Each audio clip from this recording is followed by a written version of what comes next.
Welcome back. This is the summary of Chapter 3 of Rich Dad Poor Dad by Robert Kiyosaki.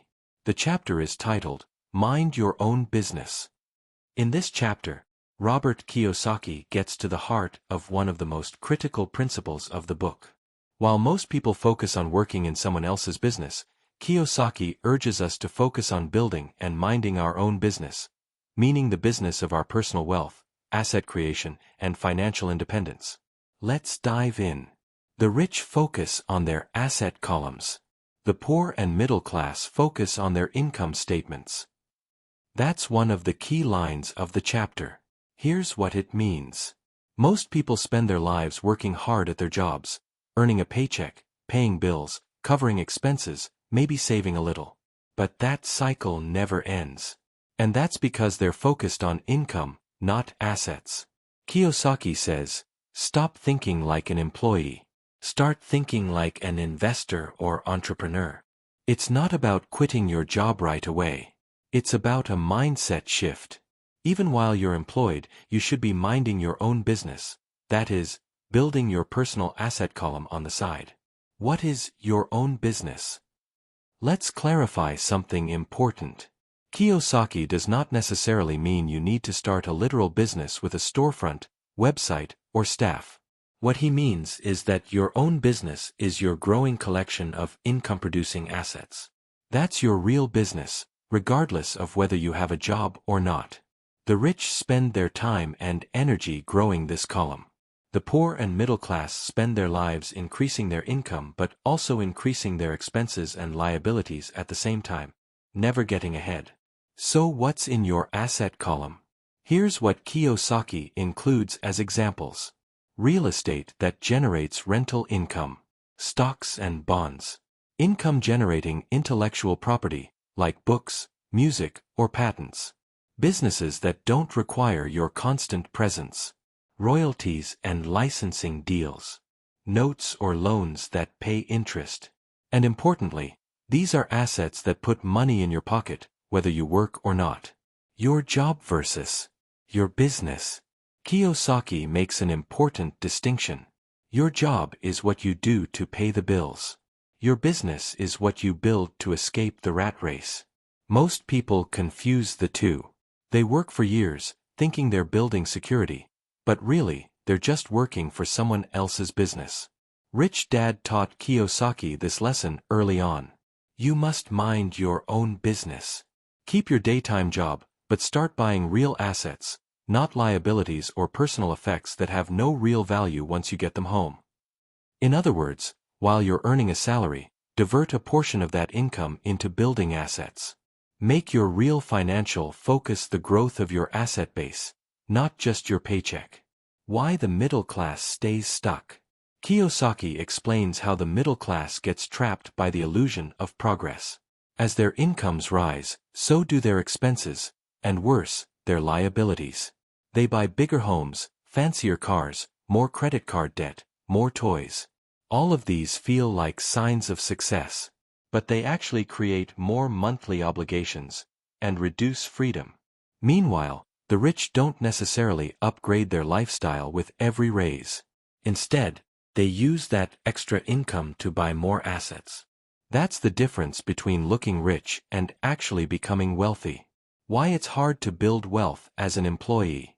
Employees often feel trapped.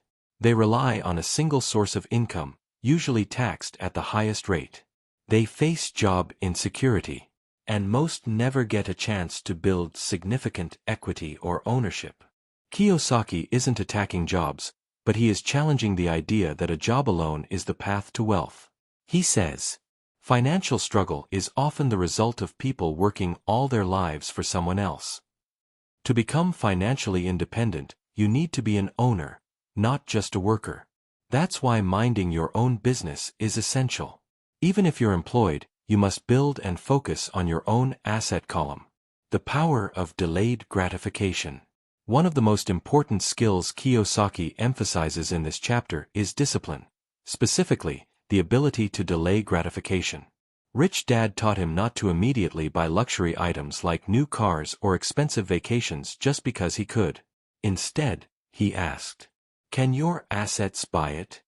If you want a new car, don't buy it with your salary.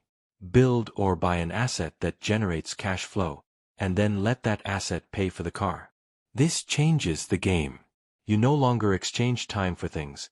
You build systems that give you both time and things.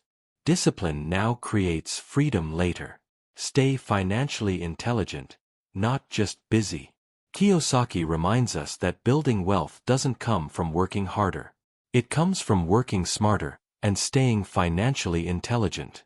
Many people work hard all their lives, only to retire broke, because they never developed financial literacy or asset building skills.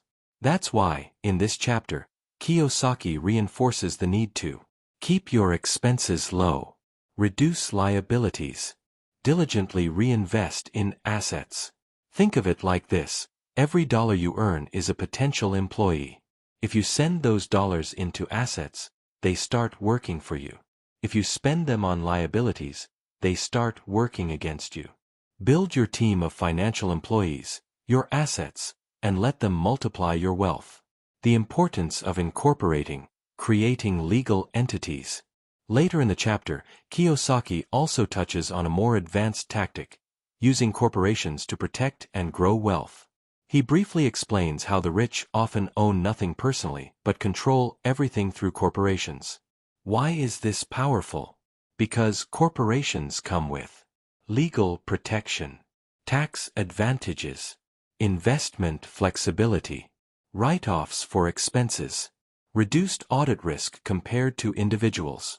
While this point might not apply to everyone immediately, Kiyosaki's message is clear. Educate yourself about the legal tools the rich use, and use them wisely. Let's recap the most important lessons from this chapter. 1. Your job is not your business. Your business is your asset column, what you own that generates cash flow, whether you work or not. 2. Focus on acquiring income-generating assets. Think real estate, stocks, royalties, small businesses, or notes. 3. Avoid the trap of lifestyle inflation. Don't spend more just because you earn more. Instead, grow your assets. 4. Use your income to build your business. Your paycheck is a tool. Use it to buy freedom, not more debt. 5. Practice financial discipline. Delay purchases of luxuries until your assets can pay for them. 6. Educate yourself on corporations and legal strategies. Learn how the rich legally protect and multiply their wealth. 7. Start now, no matter how small. You don't need a fortune to begin. You just need focus, consistency, and time. And that brings us to the end of Chapter 3. If this summary gave you clarity, insight, or inspiration, hit that like button to support the channel. Subscribe so you don't miss the next chapter summary. Drop a comment below. What asset will you start building today? Coming up next is Chapter 4, The History of Taxes and the Power of Corporations.